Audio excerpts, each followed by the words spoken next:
what's new in CISSP 2024 syllabus.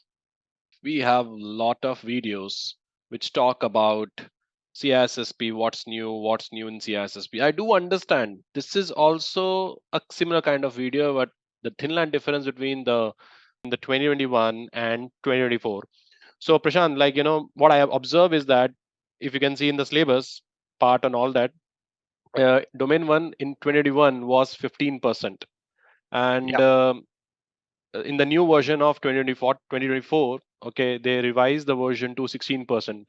So I believe the major area they have introduced, we will discuss team in further slide. We're going to discuss what is the detailed changes happen in the domains and all that. But what is the viewpoint of domain one? Because I believe domain one is a important part of CISSP, because it help you to build the foundation, because CIA tried BCP, GRC, risk management, these are the some of the stuffs which is basically play a very important role. And those who are joining this session, I request you to guys, please give attention to domain one, because it is basically establish the base for all the 7 domains. So what is your viewpoint, Prashant, when it comes to the new things, what you have observed in domain one, and the reason of increasing the percentage from 15 to 16%? Okay. So I normally tell this to everyone whenever we talk about domain one of CISSP. We all might have seen the pyramid, right? Not in reality, but even if we know how exactly the pyramid looks like. Pyramid has a very strong base, a very strong foundation. You can only build up a pyramid that can sustain all those kind of natural calamities and other things when it has a strong foundation. And domain one actually helps you in building a strong foundation for your entire CISSP and in security and security in general as well. Because see, we no matter whatever we do, some of us might be from network security, some of us might be from identity and access management, application security, security operations, cyber defense, whatever we would be doing. Eventually, we all are into the risk reduction business. Doesn't matter whatever we do. We all are in a risk reduction business. So domain one actually focuses on how exactly the security and risk plays a pivotal role in the overall industry of security. And it's not a surprise for me why exactly they have increased the examination weightings of domain one, because I mean, if you look into some of the recent attack vectors that has happened, or some of the geopolitical issues that are happening around us right now, it has a lot of dependency on the security concerns. So yes, that is one of the very important reason, and it is going to have a very direct focus on domain one, because it actually lays down a great foundation for all of us. So that's And why, yeah. yes, and I agree with the Prashant part, but the core part, guys, you need to focus here also is how risk management basically works. What is BCP? What is BIA? Framework, standard, policies, canon. These are the core part of the domain one we have, which is actually same in the new syllabus of CISSP. Correct me wrong, Prashant. Exactly. Yeah. These all are the new things which have been included. The various frameworks that have been included, the external dependencies. And I have always been talking about, I mean, I generally try to talk about the various supply chain dependency, the supply chain attacks that happen, supply chain risk management. It's such an important topic of CISSP and security in general. And they all are uh, widely covered in various aspects in your domain one. I agree, and that's why when you're going to discuss about domain one, let's go to domain one here. The thing what they have introduced, I believe, they used to have a CIA, confidentiality, integrity, and availability, and I believe they added 2 more elements to that, which is called as a non-repudiation and authenticity, right? Yeah, yeah, So that something is the first part which is basically added. Okay, that is the one thing. Along with that, they have added the authenticity. Rest, I believe, the same. Then when it comes to the privacy areas, they have amended a GDPR. It was there in domain 2, but in domain 1, they also added GDPR. The interesting part, I think, Prashant, they introduced a CCPA, right? California Consumer Privacy Act. I believe it was not there in the previous version. Surprisingly, it was there in the sixth edition of Official Study Guide and seventh edition. I Okay. remember I read about California Consumer Privacy Act while I Hmm. was preparing for my Hmm. CISSP, but Hmm. then they recent upgrade. I think they got rid of it. But I Hmm. think this is what the trend ISC2 follows. I Hmm. mean, if you look into we will cover these things in our coming slides, but if you look into some of the networking topics like fiber channel over ethernet and so on, they Hmm. have always been there in Hmm. our curriculum, but Hmm. they managed to introduce it in our examination outline changes when they made. So Exactly. this is what they always do this. And interesting part, they also introduced the South Africa privacy law also, which is a Right. personal information protection law team. This is part of a new syllabus.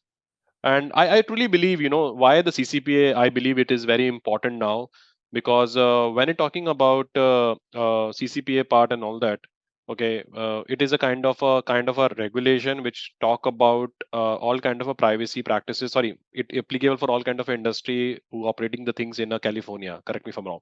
So I believe because US basically have an industry privacy regulation which focus on healthcare for HIPAA, for finance for GLBA, but CCPA is something which is introduced as a mechanism for talk about the different type of industry which is operating in California. So I believe this can be the important topic. Along with that, the interesting part was introduced was South Africa privacy law, and I believe there is a lot of buzzword regarding a South Africa data privacy law. So we'll see when the book is out and all that, and see what kind of a content you can see. But I believe that the kind of a discussion is happening regarding South Africa data privacy law. I was expecting they will add that in the syllabus. So, and I believe I won't be surprised if there will be a topic around Saudi data protection law and all that. But we will see. But as per the current outline, they have added the personal information protection law, which is basically all about the law of the South Africa, right? So that's something is basically parameter we have. Another important thing, which is and rest is same. Canon is there, risk management is there, BCP, BIA is there, policies are there. So whatever the old syllabus of CISSP 2021 is there, it is same. There's no change in that. But these are three things has been changed. But Prashant, interestingly, if you move to the next part of this domain one, which is talking about risk management concept, the one thing what they introduced new is SAPSA. It was there in domain 3, I believe, but now they have purely introduced in a domain 1. SAPSA is there, Hmm. and they also focused on FISMA and FedRAMP, right? Yep. Yep. So those who are watching this video, those who are playing will play the video in the future also. Be sure, be should be clear with FedRAMP and FISMA. FedRAMP is basically used to assess the cloud providers, providing accreditation for the cloud provider, so they can able to sell the cloud services in a Department of Defense. So definitely you should focus on FedRAMP, confirm because those who are preparing for CCSP they know FedRAMP how it's important is that. SAPSA, a security architecture aligned with the business requirement, can be very important. But interesting part is that in domain 1 they have introduced this particular section which is called apply supply chain risk management concept. I think they already have a topic, but I think this part is new in the CISSP, right, Prashant? Like risk associated with the acquisition product, like product tampering, counterfeit, and implant, Yep. right? Yep. Yep. This is fairly new. Yes. What do you think? What do you think about this section? The reason my assumption is why they have paid little focus on this is because they're from an I can talk from an architecture perspective because this is what I do in my day-to-day job. There's always a constant discussion between so what the enterprises focuses on, they want to reuse a technology before thinking about buying or building something. And Hmm, between building and buying, there's always a more inclination is towards buying a technology rather than building it. Considering exactly. building requires more time, effort, and then you also need to have a dedicated team to provide post production support and multiple Hmm, things. hmm, Buying could be slightly more expensive, but you get the tool technology immediately. You have a dedicated staff support from a vendor support for providing any maintenance support and upgrades, patches, and everything.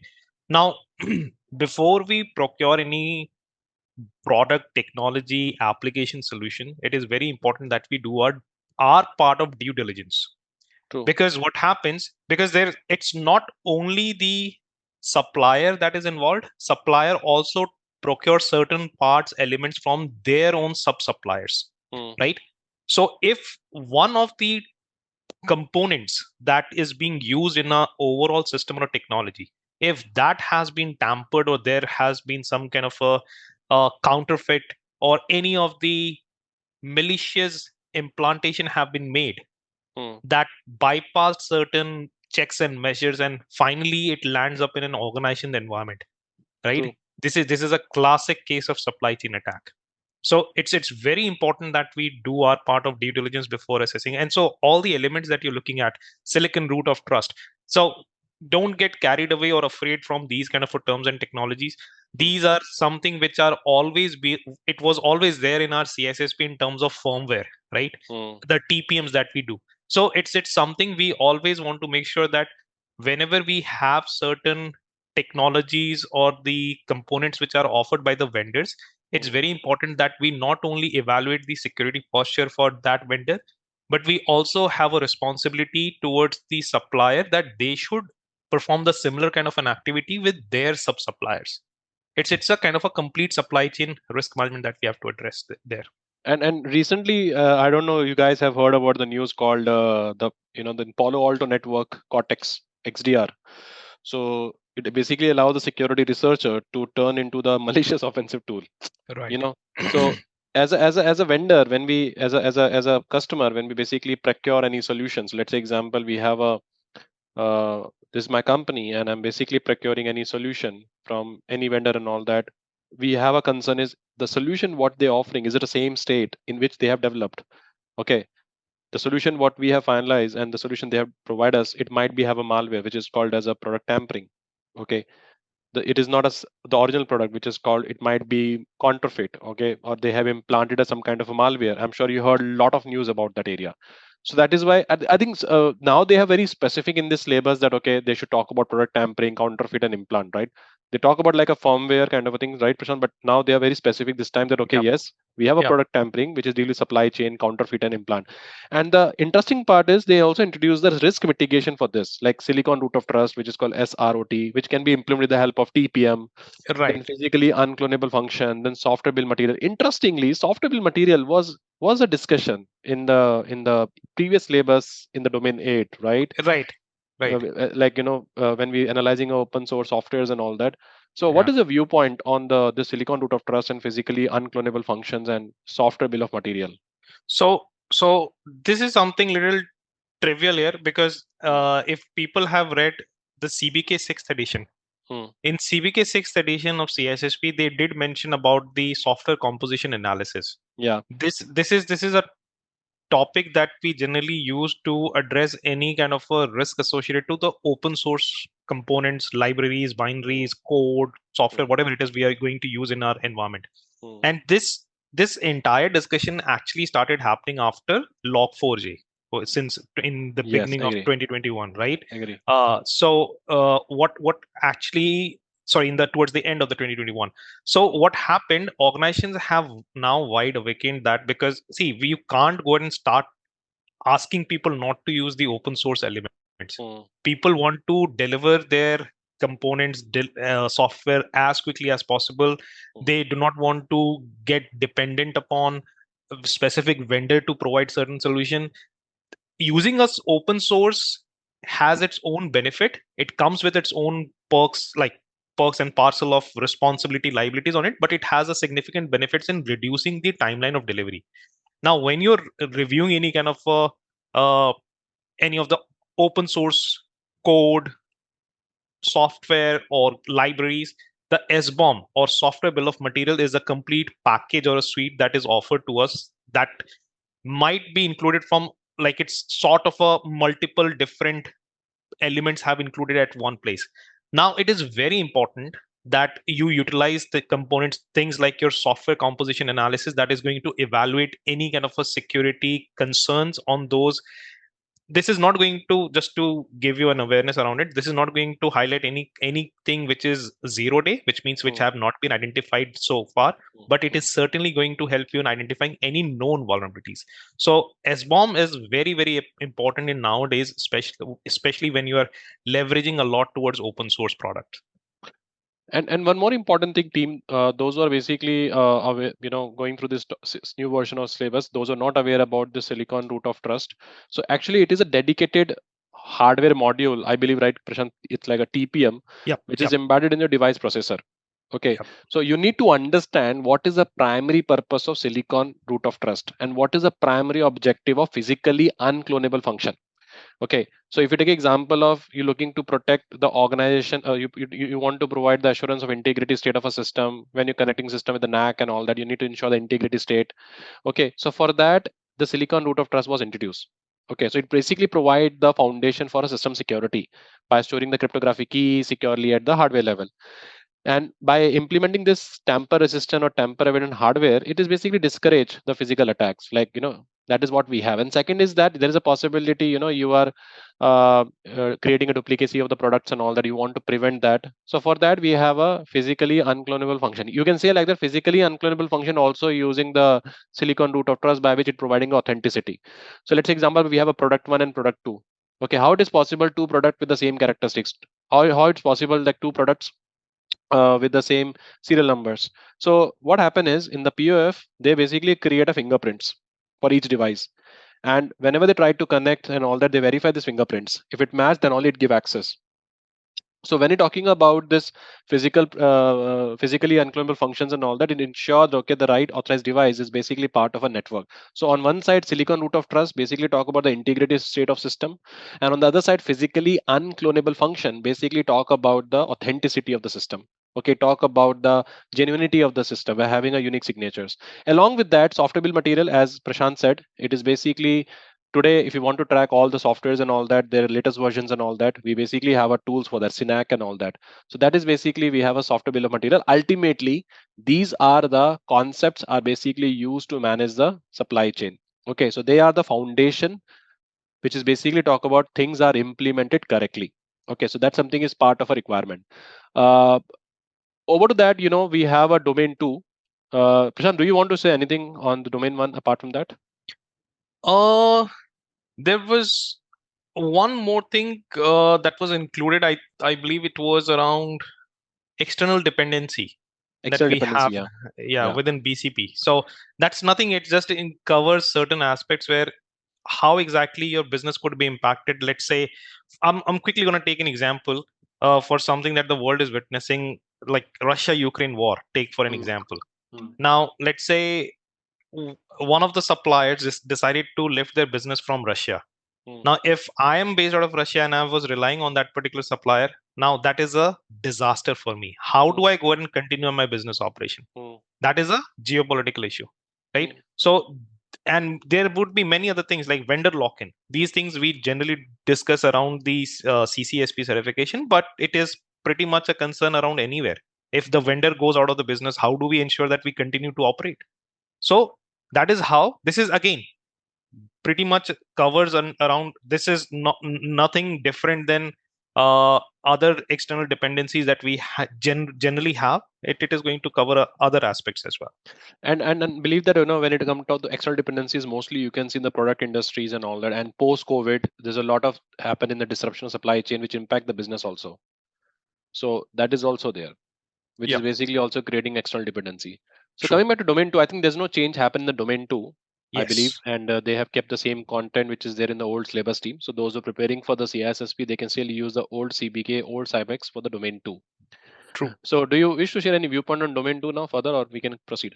No, we can proceed. I think there's Okay. not even a Okay. single data element that has been even Exactly, renamed. exactly. But Yeah, just those who basically are in the session, for you guys, be aware about that when you're preparing for domain 2, there are some topics you need to focus on like GDPR. Then we have data retentions, data destructions, media sanitizations. These are the topics you must be familiar with that. Along with that, how to destroy data in the cloud. Okay, different type of media sanitization technique, which is called as a clearing, purging, degaussing, and you must be also familiar with the data states, data at rest, data in transit, data in use. That is also very important. And along with that, you also should know what is the ultimate goal of data classification. That is part of a domain 2.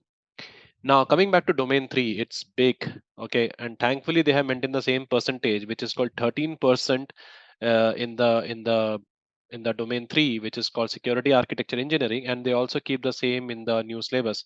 So any viewpoint, anything which Prashant you believe it's changed in domain 3? Let's bring that. domain 3 Yeah. is the, so for those who are aware of CSSP before 2015, when Hmm, there used to be 10 domains. hmm, Domain 3 actually contains 3 of the domains from that particular 10 True. domain syllabus. So it True. contains cryptography, it contains architecture, security model, engineering, it contains physical Physical security. security. Yeah. These used to be 3 separate domains in CISSP back in those days, like almost 10 years ago. Mm, Now, domain 3 is, as Prab mentioned, it's vast. It's larger than other domains. It's larger than couple of domains combined. So you'll mm, probably need to spend a lot of time. But again, mm, please do not get discouraged just by looking at the length and breadth of the content. mm.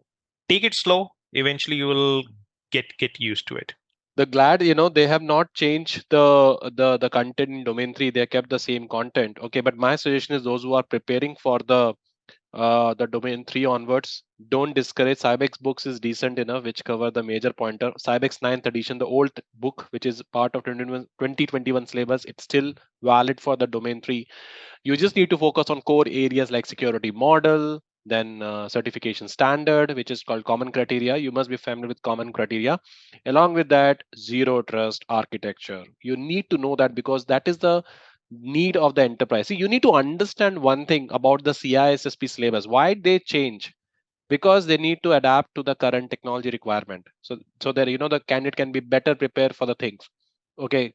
So zero trust, you must be familiar with zero trust, how zero trust work. Then you need to be familiar with keep it simple, which is called economy of mechanism, secure by default, privacy by design. Okay, then TCB, TPM, then Bella Padula, Biba. These are security model. Then if you're going to the cryptography, symmetric, asymmetric, certificate authority, PKI, different type of cryptography attacks. So and hash collision. So all these are important topics you should refer when preparing for the exam. See, if you're new to the domain 3, I highly recommend you start with the AIO, all-in-one CISSP. I believe Prashant also agree with me because the best thing about all-in-one book is that it start with the story. It talk about why instead of what. Okay, Yep. so that's something I always recommend that you can basically check. And along with that, you should be focused on how symmetric and asymmetric works. So, and if you really want to understand that in detail, then there is a YouTube video I have made on cryptography coffee short where I have discussed around questions on cryptography. If you can refer that, that is enough. Then Bella Padula Biba model coffee shots are there that you can check. And along with that, Memory Palace, Prashant Mohan Memory Palace, it's a crisp summary of the domain 3 which he has covered. It cover every pointer. To be frank, Prashant, in my trainings I always recommend your book as Thank a you. alternate of any other book. So case, that's what I recommend. So it is pretty much. And I think Prashant has already updated the new version of Memory Yes. Palace. Okay, and you can refer on it has covered the new content. So these are some of topics. And when it comes to physical security, because that's a third part of domain 3, talk about data center security. You should be familiar with that. HVAC systems, most important part. You must be familiar with fire extinguisher systems, ABCD, and what this called water suppression system. So you should be familiar with this. Okay, so people safety is the first choice that you have to remember when you going through the domain 3. Now as I said, I think domain 3, Prashant, they also added a secure access service edge, which was Yep. not there in the previous syllabus, right? Right. It wasn't there. uh, But again, like I personally feel it's more relevant in from domain 4 domain 4. perspective, Mm, considering it's a communication network security topic. But yeah, consider in domain 3 they generally try to cover each and every technology. So they have even included things like your emerging technology, blockchain, cryptocurrency, artificial it was there in the intelligence. old syllabus also, yeah. It was there in the old content as well. Yes, Mm, that's what I was trying to explain. So what they generally do is they bring in the content first, they revamp the examination outline in the following year. That's what the trend I've seen by mm, IC2. mm. Secure access service edge, Sassy. considering Mm, SASE, yes, yeah, considering everyone is adapting the cloud environment. exactly. People want to move to the cloud. Now things are becoming software defined. There is a software defined networking, software defined WAN, software defined security, software defined data center. Everything is becoming software defined. We need to have more and more visibility and insight about who is accessing what and from where. So Mm, SASE actually acts as a layer that provides complete insight and visibility about the entire network. Everything is being accessed, what is being accessed, from what device is being accessed. It accelerates the network management and the security of your network significantly. It's like all the traditional networking equipment that we used to have, they all run on steroids. Think from that perspective. It's a accelerated mechanism that we have to manage your network security. Exactly. And in summary, you can say the SASEs are basically broken down into steps, which basically talk about how to combine your WAN and security service into single Right. integrated platform. Keep it Yep. simple. So let's say Yep. example, if the user or device attempt to access the network, so SASE basically start with authenticating their identity, and this is often done with the help of AD, SAML, and all that to ensure that the authorized and user can able to access the resources. Then after the authentication, SASE will evaluate the context and access request, and then according to that, user traffic will be routed to the nearest SASE, and which is strategically located around the world to minimize the latency. And then, so this is how it works. So it basically have a secure web gateway. It basically talk about CASB, it talk about firewall as a services, it talk about DLP, and along with that, we Yep. can use zero trust architecture. As I can see, that the demand for the SASE is new in the market. So I believe this topic can be very, very important when you're preparing for the certification team. Because what I understood is what is the best practice, it is relevant. So that is something you need to be clear with that. Now coming back to the domain 4, which is basically, I think there's no change in the domain 4 also. Domain 4 in terms of percentage. In terms of percentage, yes, there's no Yeah, change. in Yeah, terms of percentage, there's no change, but in terms of content, they have definitely increased. they have increased in domain 4. And they're not getting rid of the older technologies. Yeah, Somehow they are getting more and more content, but they're not they're not getting removing the old content. Yeah, yes, but I exactly. truly believe might be that is the reason because the base is same or a lot of legacy Right, is there. right. That might be Yeah, the reason. exactly, exactly. Yep, yep. So if you guys can see the domain 4, in domain 4, ICE and VoIP was still there in the old syllabus, there in the new syllabus. One thing they have introduced, which is called as a Infi band over compute express link. So Prashant, do you wish to share your viewpoint on this area? It's considering there are various changes in the way how we access internet, right? Hmm, That has probably maybe that has let the IC2 think about how exactly, because the requirement of, so the way we have the ethernet technology, right? hmm, It's a it's, I won't say historical, but it's like the legacy way of accessing the network. hmm, hmm, Then we wanted to make sure that we have a better quality of service, hmm, experience low latency, better throughput, better reliability. So they wanted to, it's a part of a converged protocol. So what hmm, they wanted, so InfiniBand used to be a different methodology, the way we used to access for betterment of the network accessibility, and the way, like, the way the components are being accessed. So they have just blended the InfiniBand over Ethernet to not only give the better accessibility, but also at the reasonable cost. So that's the overall objective. But considering the things are being accessed nowadays, it's, I think it's, but again, like I said, CISSP, you don't need to get into the technical. expertise or the technicalities of everything, how it is configured, what are the uh, probably, like, you might not to, you might not have to look into the technical details like your RDMA, remote direct Hmm, memory access, that happens in InfiniBand. hmm. Those things might not be very important, but yes, fundamental understanding is just more than enough there.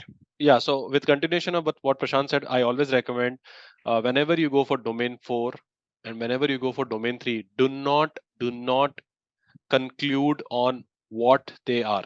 First, understand why they required, how it works, and then automatically you get an answer where it works. I repeat, when it comes to domain 3 and domain 4, the topics what we have in this, let's please understand how it works and where it works. So let's say example firewall. Okay, so firewall is a solution which is used to protect the organization from external attack.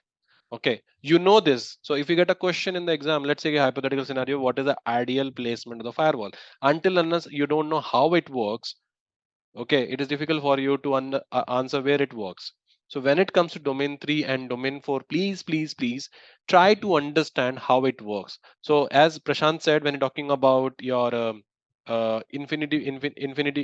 is called InfiniBand over Ethernet, which is basically a broader technology, okay, which facilitate the integration of the InfiniBand and Ethernet network. Okay, it is also used either with the RDMA over the converged network or Internet Wide Area RDMA protocol. So this is basically today introduced for a traffic flow on the Ethernet network, and by the help of RDMA, you can enable the data to be transferred directly from the memory of one computer to the another without involving the CPU, cache, operating system, and all that. So you understand this. So if we get a question with a problem statement, you know how it works. So ultimate goal of this is like a direct memory to memory transfer, which is done with a high throughput and low latency. So okay, now understood. So now there is a question in the exam from a problem statement point of view, problem statement point of view. So you can able to answer it because you know how it works, right, team? Please acknowledge in the chat box if you understood this particular practice, how to practice domain 4. So compatibility they look for, reliability they look for, performance they look for. Okay, so that is the role of infinity band. Okay, thank I you so I much. Yeah, I would yeah. I would also like to add something specifically on your domain 4 if you're Hmm, practicing in domain 4. hmm, hmm, This helps me a lot. hmm, Or maybe it might be because I actually have an architectural mindset, but whenever you solve any questions in a domain 4, try to sit with pen and paper and try to draw things in hmm, networking. hmm, It actually gives you a visual impression. It helps you in solving a lot of questions in hmm, easy manner. So whenever you get a scenario that John is a security manager trying to protect his network from unauthorized access, he has a multiple LAN connected and so on, whatever the scenario could be, right? You start plotting those things. You will, in your examination, you will get a piece of a paper or a writing pad and a pen as well. Try and interpret words into the diagram. It will, trust me, it helps a lot in comprehending whatever it has been asked there. excellent. It works wonders for me, and I recommend this to everyone who specifically struggles in domain 4. For those who are into networking since beginning, this is your bread and butter, you don't have to worry about. But there are huge population who do not have any experience in networking, and this particular domain could be daunting for them, right? So please don't get into the technicalities. Have a very fundamental understanding. I can also recommend one channel which is uh I think this guy is from Indonesia, right? yeah, so there's a very Sunny, like Sunny Classroom, no, that's an animated videos that is there for packet that tracer, networking. something. Yeah, cert video, something. Yeah, Yeah. Power cert power set. videos. Yeah. Yeah, that's phenomenal. Networking videos are there. You can go through them as well. And like I said, practicing the questions with the mindset of a management. Hmm, You need to leave your technical hats. I used to talk to a lot of CCIE certified people, and what I realized that they when they come back from a CISSP exam, they used to tell that CCIE was altogether a different exam, but we found CISSP absolutely a different set of challenge was there for them, right? So, agree. and they even mentioned that networking was harder for them considering they didn't had this mindset of management. They were the technical guys. They were looking the things from a problem perspective, not from a process perspective. That So is why it's very, Yeah, go ahead. Sorry, go ahead. Go ahead. Yeah. yeah, it's very important that you see CISSP. A lot of people end up saying that it's a difficult exam, but I won't call it as the most difficult certification, but I will definitely call it as the most tricky certification. And if you know the trick, trust me, you can do wonders. And answer and continuation of this Prashant statement is about the technical and all that. You know why this exam is difficult. I'll tell you why. See, if you take example of technical perspective, if the manager go for this exam, GRC manager and all that, for him, handle the technical question is a challenge in the exam. And if the technical person like CCA kind of person going for the exam, for him, handle the management question is a challenge. Example like he need to understand literally how when to use BCP, when to do use risk assessment for a technical guy because he working the technical from last 15, 17 years. Okay, if you True. ask him about when to do risk assessment, when to do BI, he'll get confused. So for him, handle the BCP and risk management is a challenge. But for the manager, GRC manager, for him, handling the technical question is a challenge. So if they able to fill this gap, then this is an exam easy for them.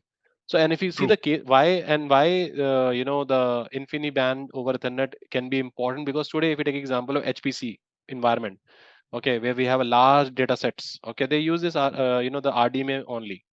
Okay, then if you see the financial trading systems, okay, where we having a trading and all that, where the algorithm is running in a milliseconds. So there we use ROC. Data center storage, they basically use ROC. Cloud services, they are using ROC. So I believe this can be a very important because it's used now in media streaming. It is used in a remote backups. It is used in a financial trading where trading is happening in seconds. So that is why I believe this can be the very important topic when you're preparing for the exam. Yeah. Along with that, we also have another new topic called transport architecture. I think this is part of SDN, right, Prashant? Like transport architecture, where they talk about Yep. topology, data control management plane, cut through and store and forward. So this is something is new has been added. Then there's also introduced a performance metrics, okay, which Yeah. about bandwidth. They talk about latency. They talk about the jitter, throughput, signal to noise. Then talk about the traffic flow. Traffic flow was already there in SDN, okay. This in fact, sorry, prop to Yeah. interrupt. This entire topic was even being discussed in the previous examination outline under disaster recovery section. Agree. Bandwidth, latency, noise, interference, all those things were a part of the disaster recovery section, but now they have moved into the domain 4. Yeah, but you will surprise me, Prashant. I'm still covering this jitter, Yeah, throughput yeah, when I'm selecting a cable selector media and all that. So that is the right. topic there. Yeah. Then physical segmentation. I believe that is a new topic, which is called air gap and inbound, inband and all that. Because after OT industry and all that, we're Yeah, looking for the effective countermeasures. So I believe this is a very important area because physical segmentation offer the great security and logical segmentation. And then we also, I think this is a new topic they have introduced called virtual routing and forwarding, forwarding, virtual VRF. domain. Yes. And yeah, and there is a one more topic called as a VPC, virtual private cloud. So Yep. these are some of the topics which is added in the domain 4, to be frank. So then we also have a edge network, okay, with CDN that is basically there. VPC is there. Then monitoring measurement is a new topic which is basically added. Please note this, okay, they have not removed the old syllabus. With the old, they added new now, in which they Yeah. introduce the network observability, traffic flow, capacity management, fault detections, handling, and also they introduce a dedicated topic on secure communication, which include the VoIP network, which talk about RTP, SIP, and all that. So, do you have any viewpoint, Prashant, you want to share on this? So VPC again, cloud is being discussed in a part of your domain 3, security Yeah, architecture and engineering. yeah, VPC is actually a part of your within the cloud that you have, mm, like it's a mm, part of your private cloud. mm, So but again, I mean, if we talk about the requirement of the cloud, we always go ahead and talk about the VPC all the time, mm, considering most of the organizations have started adapting the cloud environment.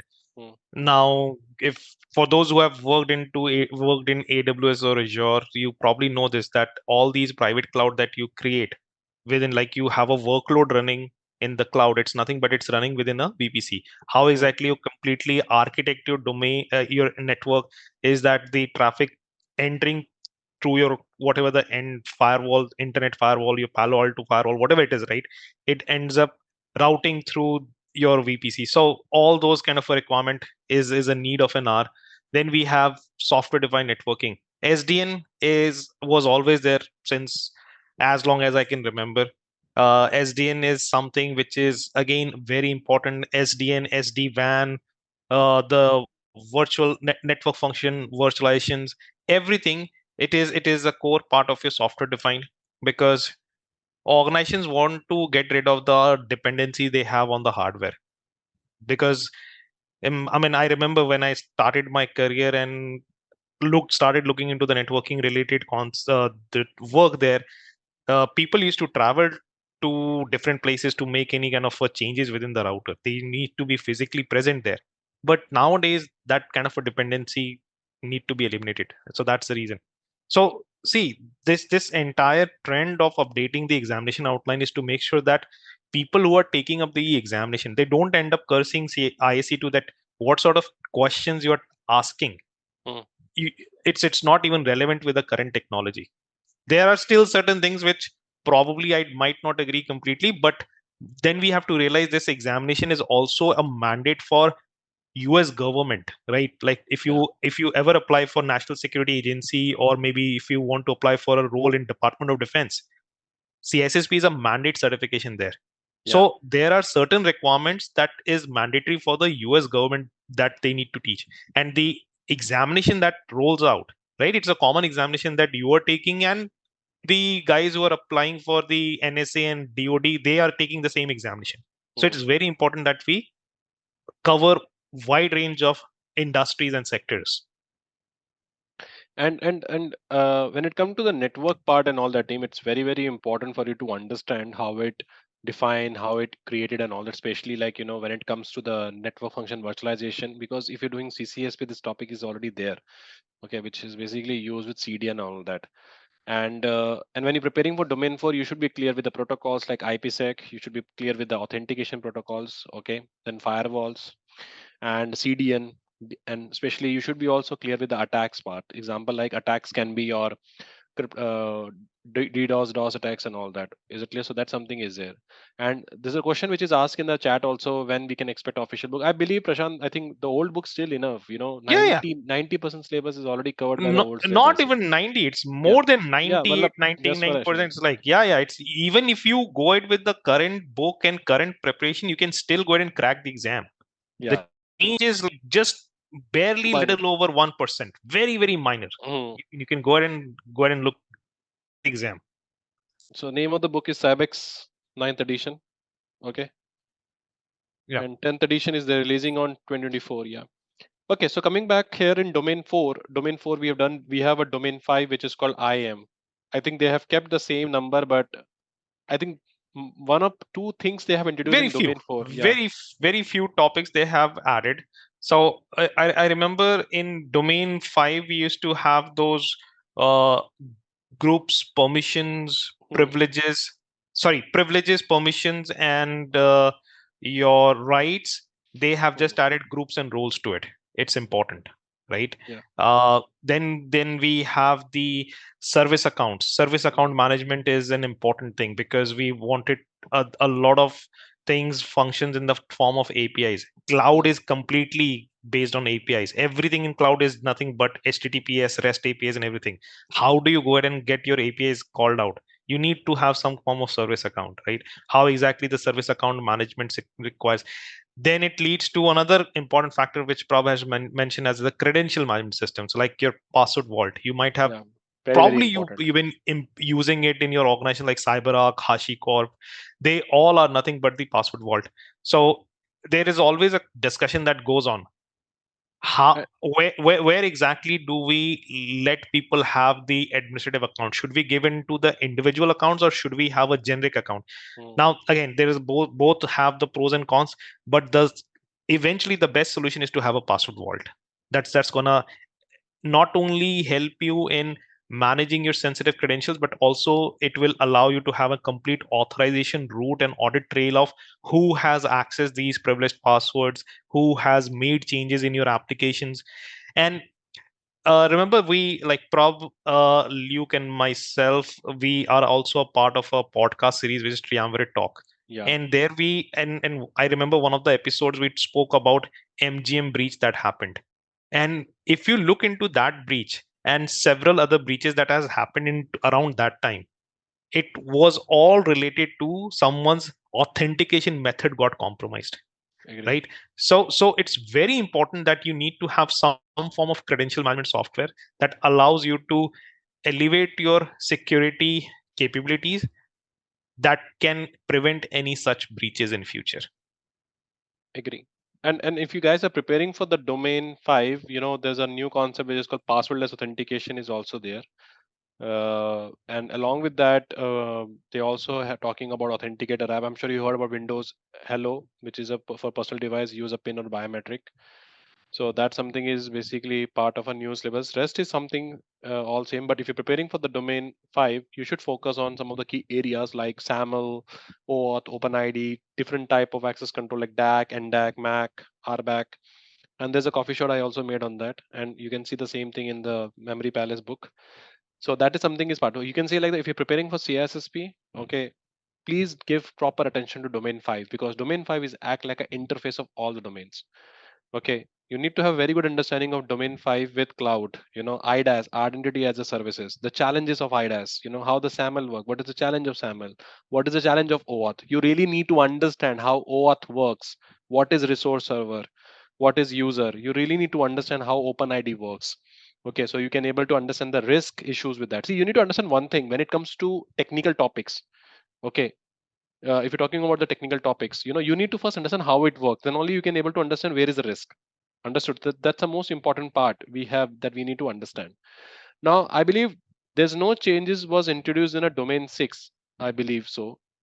There Yeah. was the same. And if you go by the module of domain 6 here, domain 4, domain 6, everything is same. I think they introduced a new concept called this purple team and all that, right, Prashant? Yeah. And I Yeah. think rest Yeah. is same, I believe. So purple team, red Yes. team, blue team was there, which is part of a new version. But if you're preparing for domain 6, you should know about IACM, information security continuous monitoring. Then you should know about synthetic transactions, which is You're talk right. about real-time monitoring and passive monitoring. Then you should be familiar with software testing, especially IAST, very, very important, Yes. SAST, Right. DAST. You should be Very very important. clear with how Yeah. IAST works, interactive application security testing, dynamic application security testing, static application security testing, SOC 2, SOC 1 report. You should be thoroughly review that. That is Very very, very important. important Yep. when you're preparing for the domain 6. Understand in this way. See, domain 1 talk about building governance. Domain 2 talk about once the governance is built, you organize the assets. Then you build the security in the domain in the organization. That's called domain 3. Once you create a security, you create a network and security on the network. And then you're talking about the controls on that. And once you define the controls, then you will do the assessment of the controls. Okay, so assessment of the controls is the next thing. And then you basically talking about day-to-day activity, which is called as a domain 7, which is called as a security operation. On percentage, I think same. I think content is also same, Prashant. Yep. Yep. Only thing is that they have revised the word called threat hunting with threat intel and all that. So SOAR, it was there in the domain 8. They have Eight. added in domain Yes. 7. Yeah. But honestly, I feel SOAR makes more sense still in In domain domain 7. eight. No, no. It Okay, sorry. actually it belongs in domain seven, to be honest. Mm, But mm, it makes more sense in domain eight because earlier content they kept it just after expert system, mm, right? Where mm, we used to have decision support system, DSS, knowledge base, expert system, inference engine, and all those kind of a mm, thing.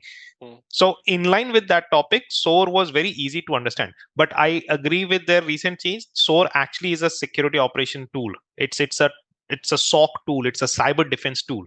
It belongs right there into threat intel because it takes up all those feeds from threat intel. So SOAR is security orchestration, automation, and response. It is simply capable of handling all those triage operation, creating the new rules based on the various threat intelligence that they have gathered and multiple things, right? So it's more of various things that we used to do it manually. It is more of an automation that it is going to perform. And orchestration is a technique that is pretty much useful in every industry. Like if you talk about cloud, you might use Kubernetes for that, right? What exactly Kubernetes is? It's nothing but an orchestration tool. Similarly, SOAR oversees the entire technology that you have implemented, SIEM, your XDR, your threat hunting, threat intel, your various other incident response and monitoring capabilities. It is going to oversee everything and then accordingly take decision, right? Whatever it feels that it's appropriate for it to take, it's going to take decision on that. So it's a phenomenal thing. It's not a mandate for an organization to utilize, but it's a good technology that people can use it. And I agree with that part. And especially when it comes to domain 7, you should be also very familiar with the incident management, problem management. You should be clear with the DR part because DR is a second part of a BCP. Okay, Yeah. so that is basically part of the function. Then in domain 7, I think the new topic is also introduced was machine learning and AI based tool. That is a new topic which is added, and along with that, they also talk about the security awareness score with the how you handle the internal threats, social media impact, and two-factor authentication. So security training awareness. Prashant, it was very surprising for me. Security awareness training was part of domain Yeah. 1 in the previous Domain tables, one. and I think Yes. it makes sense in domain 7 because part of operation. Yes. And one thing is that what is the weakest link in the organization? Who It's is the always weakest people. link in the organization? Need a response in the chat box team. We lucky winner will get a uh, the surprise package. People. Yes. People. So people is basically the and what is the best way to mitigate the weakest link team? Security awareness training because there's no patch for human stupidity. True. So True. that's something you have to look for. Glad to see the engagement in the session. And when it comes to domain 8, which is called software development security, interestingly, they have reduced. Thankfully, it's a good news. But is it really? Is it really? Let's look into the domain 8 content. So DevSecOps was already there. I think Scale Agile Yeah. framework, that's something they have added new. And those who preparing for the domain 8, my humble request is do check the Agile Manifest 12 principles. That is very, very important. SDLC security, very, very important. Database security, cross-site scripting, cross-site request forgery, how it really works, what is the mitigation part, code signing. Okay, that's something is more important part. The glad they have introduced the IST SAST TAST in the domain 8. It was there in the domain 6 in the previous syllabus, but it is a very, very important topic. And when you're dealing with the softwares, in the cloud environment and all that, you need to understand managed services and all that. Domain 8 is basically very, very crucial. Okay, especially security activities in SDLC. I have created a video on that. Okay, on YouTube, it is, you can check that. Then COTS is there, acquisition of COT, third party software, how you acquire from a governance perspective. That's something you have to focus on it. Yeah, over to you, Prashant. Do you wish to share any viewpoint here? Yes. When you talk about when you study on DevOps, DevSecOps, please also pay attention to the things like your software composition analysis. Mm, Also think about the capabilities around your integrated development environment, mm, IDEs, your various CI/CD technologies, CI/CD pipeline that we have. Also focus on what exactly the industry they talk about is like the concept of shifting left. Make sure that you understand why is it so important to apply the principle of shift left. Not it is not only applicable to DevSecOps. It is also applicable in general industry practices, right? So it's these are things I'm not sure how coherently they're going to cover in the new update, but it's something which is very important. The assessing security impact of acquired software, very important topic from us your examination preparation perspective. Managed services, how do you assess the security impact for the technologies like your COTS that you have, right? Or what are the key capabilities that you want to think about, uh, like in general the capability the like your cloud services that you're procuring, so mm. subscribing to, so very important. And most important part is, as Prashant said, software acquisition process. What is the first step in acquisition, how you acquire the software, what is the most important security requirement in the acquisition. All those are basically the important topic when you're preparing Yeah, for the domain 8. RFP Okay, process and all those RFP kind of process, things. yeah. Yes. So coming back, summary is that 1%, 2%, whatever the changes are there, you can basically refer. Now coming to the exam format. Okay, so when it comes to exam format, before 2021, the exam was CAT based exam. Even today it's a CAT based exam, but it was a, if you're talking about the exam perspective, it was a 4 hour exam, with 175 questions you get. But in the new version of CAT, you get 100 to 150 questions, and you need to do in a 180 minutes. It means they have reduced to 1 hour. It reduced to 3 hours, sorry, from one. So it was 4 hour before, and now it is 3 hour. So I believe, you have to answer 175 questions in 240 minutes. So approx, Prashant, 65 minutes extra you get, right? Yeah, I mean, see, for an examination taker, it doesn't affect anything. I mean, it's just like you just have to, time management will never be an issue. You just have to be very cautious around. I mean, I'll talk about that in a moment again, but probably you just have to understand that you get roughly 90 seconds for 88, 90 seconds for each question if you do the maths. Mm, I'm not very good at maths, but roughly around that's the time you have to spend. mm, There would be questions which won't take 90 seconds for you to solve, right? There are gonna be questions which could be probably straightforward and simple for you to comprehend. mm, But there would be questions where you need to spend more time. But there is a very important thing that you have to understand. If you get a question that you probably have no clue what it is all about, literally no clue, doesn't make any sense. Hypothetically, I'm just trying to give you a scenario. I'm not trying to uh, cause any kind of a scare or a threat around, just trying to give a scenario here. Let's say you saw a question which might not make any sense to you. Please, there's no point of spending 5-10 minutes on finding out an answer for that. Even if you try to find out the closest guess, see if you have done a decent preparation, it will be very easy for you to eliminate two wrong choices, right? You have just the increased your probability of getting the question right to 50%, right? So give your best shot and move ahead. Find out your own sweet spot that no matter what, I'm not going to spend more than X minutes on a certain question, right? There's no point of spending 20 minutes on one question. And even if you do that correctly, it might affect the chances of getting easy questions right in the future state, right? So let's not waste time on that. Give your best shot, whatever it is, because the more and more you will read, there is a prob used to say this in his training, in some of his videos as well. It's very important to have a critical thinking in your examination, but there is a very thin line between critical thinking and overthinking, and unfortunately that line is very gray area and blurry and very thin line. You don't realize when you stop thinking critically and you start overthinking, and overthinking is absolutely bad for this exam. You don't want to do Exactly. that, right? So make sure that you find out that sweet spot of your own. Don't spend like more than 3 minutes or 4 minutes on a question that you probably have no clue, and then move ahead. And I can give the example here about overthinking and the critical thinking is the primary purpose of firewall. So there was a scenario based question, and in this question they say they want to implement a security solutions which is basically used to strengthen the network. Option A router and option B firewall. Now, if you see overthinking, a router does the filtering also, True. and firewall also does the filtering. Firewall also Yeah. does the routing. Sorry, but you have to be very clear is what is the primary objective of router and what is the primary objective firewall. So that is called as a critical thinking. When you do over analysis, reconnaissance, scoping, identify the assets, inventory, approval. The first is called NDA need to be signed. First step is NDA. Understood, team? Now understood. And second thing is that exam is not designed according to your environment. Exactly. Okay, in your Yes. company, you might not have an NDA, you initiate the PT with that thought process, you answer the question, which is not true. Team, do you have any recommendation, any best firewall? I'm actually planning to implement a firewall in the organization. Do you have any recommendation? So answer is as per the business requirement. So understood, team?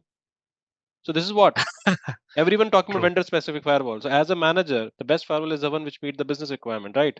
One thing you need to be very clear is there's no single solution which may address all the risk in the company. There is no single solution which basically address as per the functions. Okay. Vaibhav, I think Vaibhav is our old participant. You know the answer. Huh, Vaibhav? Answering all the question. He's Uh, probably looking like a staged audience. yeah. Trained participant. You Vaibhav. Uh, See, good. So this is a live example when you're talking about the things and all that team. Okay. So as I said, the new exam is basically happening on the syllabus of 180 question 180 minutes that you get, in which you need to answer 150 questions. Now to get minimum result, okay, to get minimum result, okay, you need to attempt at least 100 questions now. In the new syllabus, minimum to get pass or fail result, you need to attempt minimum 100, and maximum it can go up to 150. Okay.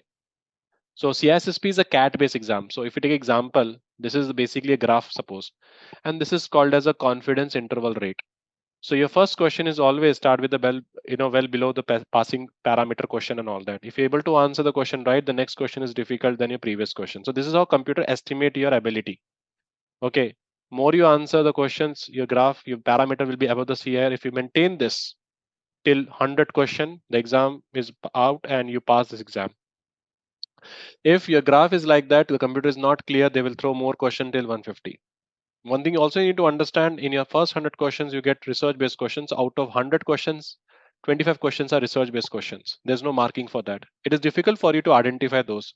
We cannot discuss beyond that. It is just for reference. Okay. And we also have other rules, we have a multiple conditions. So Prashant, do you wish to share those points? oh, I'm sorry, I was distracted with the chats. What was the question? Okay, so the question is basically like one result you will get by reaching the 100 questions and you get the pass or fail results. Yeah, Second is basically you go to 150 and then you will right, get a pass or fail result. One is called run out of rule. I right. I don't believe in that methodology because it is purely based off of luck. To be Yep, frank, yep. I never S- promote that method. To be frank, yeah. So what happens? So there are three criteria for passing the exam. Two of them, what Prob mentioned. One is like you meet the requirement of 95% of the confidence interval rule. which means your graph need to have a constant above the benchmark of 95%. If you meet that criteria within 100 questions, you will be passed. Another is, in case if you couldn't meet that, the system will keep on throwing more and more questions. See, that also implies that ISC2 doesn't want you to fail, wants any candidate to fail. They have a huge skill gap that they have to meet, right? Which means they want encourage people to make sure that they give their best shot till the end. The third criteria is run out of time rule, which means, let's say a candidate is at, hypothetically, let's pick 125th question, let's say. However, the candidate still have not met the 95% of the evaluation, the confidence level, and they ran out of time, like 180 minutes are done. Now, how the candidate has performed in last 75 questions, that will decide whether the candidate has passed the exam or not. So, see, even if someone has ran out of time, the system is still trying to make a judgment whether how well you did in last 75 questions. So that's how the third criteria work. But like I said, you don't need to spend more and more time knowing that I will be judged in the last 75 question attempts. So you don't have to stay for that running out of time. Time management will not be an issue. I always say this to everyone: when you practice the question, please practice the question in a way that you are actually taking the real exam. Assume Setting a you are timer, taking a yeah. real exam. Yes, try to take the entire practice test in one go, because CISSP, I mean, Prob and I took this exam when we used to have 6 hours of exam, 250 questions, right? And at that point of time, it was kind of a marathon. It wasn't only your mental effort, it was your physical endurance, ability to sit at one place for that long. Multiple criteria used to be included, right? You used to enter the examination room in the broad daylight. When you come out, it was already evening. So the point here is, you need to prepare yourself. You need to force your brain out to overcome that mental fatigue, physical fatigue. Ensure that how do you stretch yourself, how do you rejuvenate yourself within these 3 hours. Very, very important, right? So probably I'm gonna prepare a video and probably share it. And I think we have already done that. If you look into some of the previous YouTube videos in Prob's channel, you'll find out some of the talks that Prob, Luke, and I have done on how you need to prepare yourself for your CSSP mindset, how frequently you need to take breaks, when exactly is the right time you realize that when you have to take breaks, and multiple things. So it's very important that you stick to those guidelines. Like I said, it's not only the knowledge that that will require you to pass the exam. It's an examination taking skills. It is equally important. And I agree with that point, when it comes to the perspective. And one more important thing is that go with this particular attention, that okay, you have to face 150 questions in 180 minutes. Okay, so my suggestion is that. And second thing is that if you go by the new exam concept, 30 minutes, 30 questions, 10 minutes break. Oh, sorry, 50 minutes, 50 questions, 10 minutes break. 50 questions, 50 minutes, 10 minutes break. 50 questions, 50 minutes, 10 minutes break. Rahul, this is how you can able to break. Okay, you can take, but my recommendation is don't take more than 2 breaks. Otherwise, you get exhausted. So 2 breaks are decent Yeah. enough, and you can take according to the things. Yeah, Yeah, because you breaks are have to. important. Yeah, big breaks are important, but like Prab said, don't take so many frequent breaks, because in Pearson view, what you have to do, you have to get your biometric check, everything done, pockets checked every single time you exit the examination center and enter the examination center. So that eats up another probably 3-4 minutes of every single time you take the break. So make sure that you plan accordingly. I can quickly share my experience that recently I took a ISC2 examination. Last year I did ISSAP exam. So I was prepared myself for what Prab mentioned, the strategy, like 50 minutes, 50 question, 10 minutes break, and so on. But then I realized I'm not exhausted at that time, because everybody has their own breaking point, how long you can sit at one stretch. For probably like instructors like Prob has a habit of sitting at one stretch for more than 4 or 5 hours. But so what I realized, that I was comfortable in 1 hour, and I went till 1.5 hours. Then after 1.5 hours, I realized I managed to do like 60, 75 questions. I was already done that. Then I had 1.5 hours and I had 50 questions to do. So probably what I did when I started reading the question, I realized that even the simplest words were not making sense to me. And then that was the time where my body signaled me that, dude, it's time to take break. So that is where I raised my hand and I asked Proctor to escort me outside. So it's very important that you listen to your own body, and that's the reason I was suggesting that practice every test as it is your real exam. You know what will happen? Your actual exam will start looking like another practice test to you, so you don't get that anxiety there.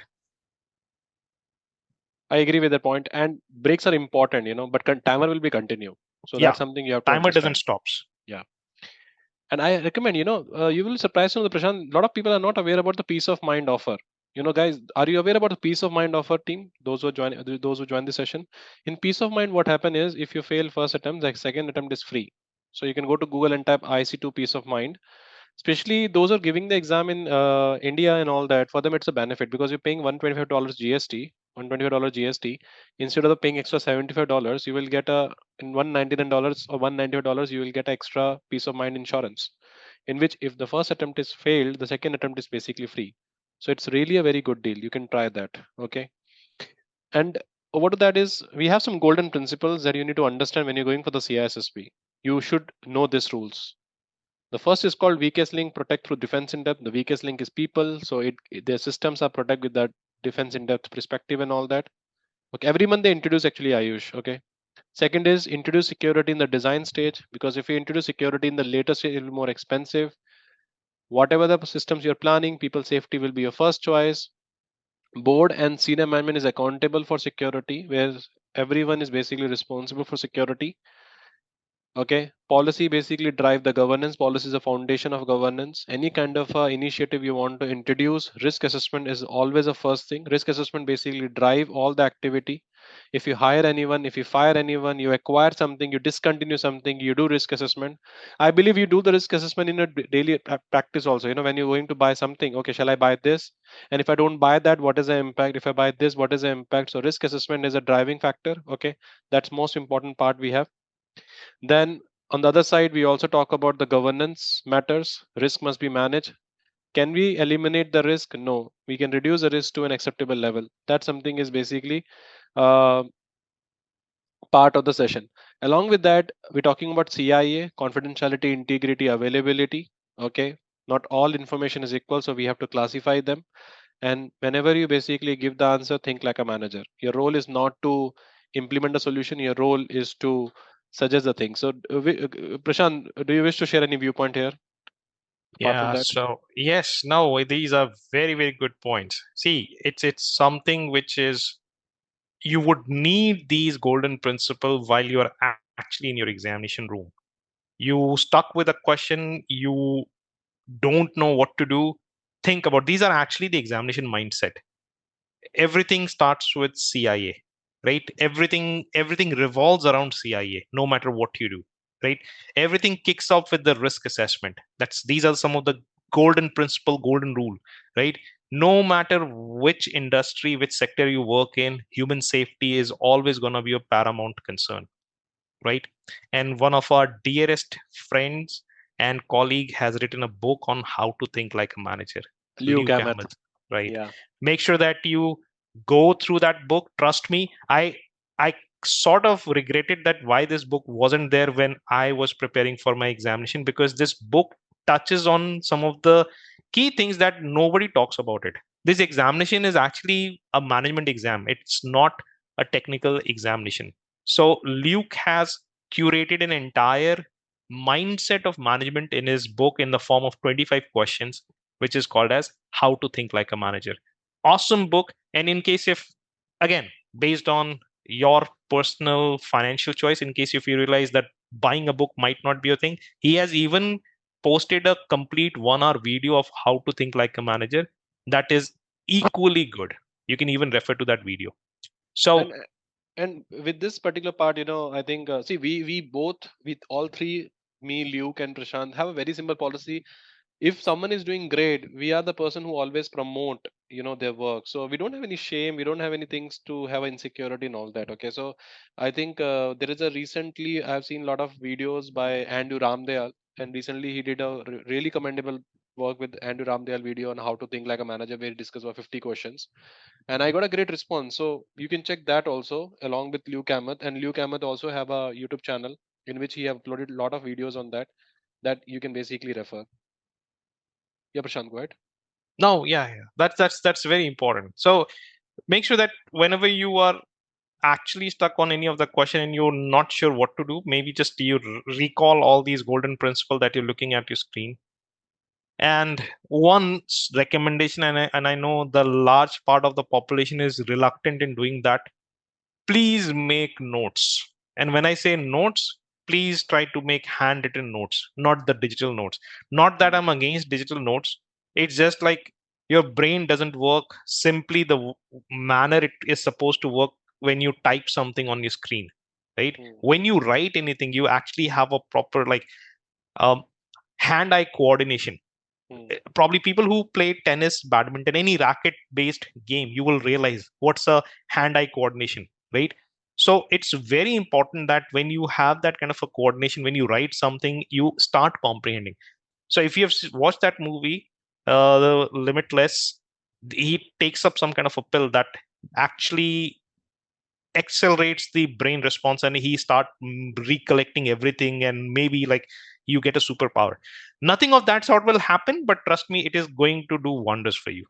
It won't, it's not a magic pill, it's not a magical wand, but when you take notes, trust me, see what happens. CSSP is very vast. You're going to go through hundreds of concepts, and I can guarantee you, once you're done with all the 8 domains, you'll start forgetting about what you did in domain 1. And if it is happening with you, trust me, it's normal. I get concerned when people say, no, I remember everything from domain 1. That is concerning for me because this is not a normal process, right? Until unless someone has an eidetic memory as Wesley Crusher from Star Trek or Sheldon Cooper from Big Bang Theory, until or maybe Mike Ross from The Suits. If someone doesn't have that memory, you probably just need to have that kind of a habit of writing down things. It's very important. And I agree on that part. Is basically when it comes to the handwriting, and I do when I was preparing for CGRC exam, and although I have created my handwritten notes, which is very important. Okay, so that's something you have to look for. But these are the golden principles that you have to consider when you're preparing for the CISSP. Okay, another important thing is that in the exam you see the words with this statement: greatest, first, most, best, and main. These keywords will basically change the meaning of the question. Okay, so True. make sure you should give attention to this keyword. Like example, what is the greatest benefit of completing the CISSP? Great benefit, like clearing the exam. What is the first step in CISSP? Reading a book. What is the most important requirement value? Preparing for the make a handwritten notes. So keyword will change the answer. Let's say example, if I say what is mostly people in the vacation go where? So they go Goa, but best to be stay at home. So most mean favoritable group of people. Best is basically mean according to situation. What is the main goal? So main is a word which look for the outcome. So these keywords will basically change the intent of the question, intent of the option. So that's something you have to look for. Okay, that's the most important part. Over to you, Prashant. Do you wish to share any viewpoint here? Now, I think what the point you mentioned, that it actually changes the entire essence of question. I agree Hmm. with this because I and you and I, we both took the one of the ISC2 examination recently, so I probably remember the things that I saw in my examination. And when I paid attention to some of the highlighted words like Hmm. greatest, first, primary, most, main, whatever it was, right? Hmm. It it actually changed the entire narrative of the question, right? Hmm. So it's very important that in case if you see a question, you will be able to. So these words actually stand out. They are in written in uppercase. They are written in bold format. What they the question, what IC2 wants you to pay more attention to those words. The Exactly. prob reason just used one analogy that in case if you want to go on holiday, what is the most common thing that people do? They travel to a location which is very crowded, right? But what Yeah. is the best thing to do? Stay at home. Best is not always, but quite often that you want to prefer. Stay at home, Exactly. spend time with your family, or go Exactly. on a location which is not crowded. So something that is best suitable for you as a use case. Yeah. Exactly. So Monday to Thursday, the SOC team and all that drink water, but the best to drink in the Friday, the vodka, so or beer, according to situation, right? Or Right. Saturday, Sunday, whatever. I'm just giving Absolutely. example, right? So it's Yeah. all about the personal choice. So best is become a personal choice, and most is basically favorable, right? So that's something you have to refer for. But one more important thing, whenever the question document first, I mean question document sequence. So we have to select that option which talk about sequence. Let's say example, Yeah. what is the first step in risk management? True. Option A, identifying. Option B, reducing risk to an acceptable level. So reducing risk to an acceptable level is an outcome. It's not a sequence. True. Sequence is identifying risk. So we have to be very careful with these statements when you're giving the exam. This basically change the entire essence. And one more important thing, when you're evaluating your questions, okay, some statements you need to validate. Like you're dealing with a cloud provider. Cloud provider said that okay, we have appropriate security controls. So writing does not mean happen. Go look and verify. So audit is basically validate that. So question is talking about the vendor is having appropriate security controls. What is the next step? Validate. So answer is audit. Some question talking about sequence. What is the first step? What is the last step? So we have to select the option which talk about sequence. The question talking about scoping. Okay, what is consist in the risk management? So we have to select that option which part of a component. Sometimes tenses basically play important role. Security consultant creating a policy. What is the first step? Understand the business requirement. Security consultant created a policy. What is the next step? Past tense. Okay, outcome what is the outcome of risk management? These parameters, you need to understand, when you're answering the questions. Over to you, Prashant. Do you wish to Oh, share anything? Yeah. no, it's very insightful. I probably won't try to add anything because you covered pretty much everything that is needed for everyone to understand here. It's very important. Just one thing I will probably add here, not to what Prob already shared, just like it's a separate thing. Assumption is bad for this Hmm. exam, or probably for any exam in that matter. Don't assume anything.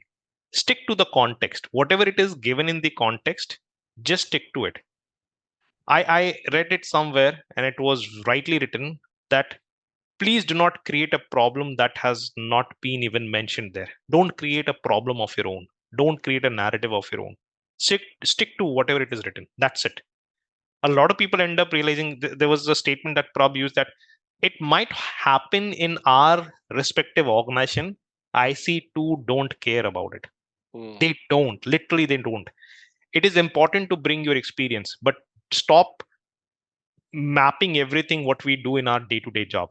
Organizations are imperfect. Have you seen any organization that has zero risk in their risk registers? I don't think so. There's none, right? In case if there's an organization who claims that we have zero risk, you probably want to delist that organization from ever joining it.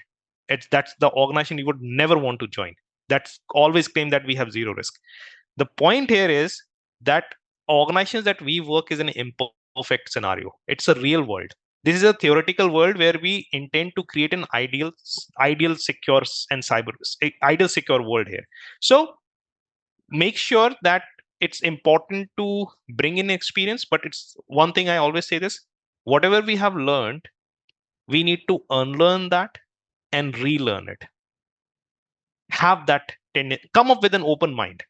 Don't, if you ever go at with a training, or if you're doing a self-paced learning, you're learning on your own, come with the open mind, right? I say this, and please don't take me otherwise.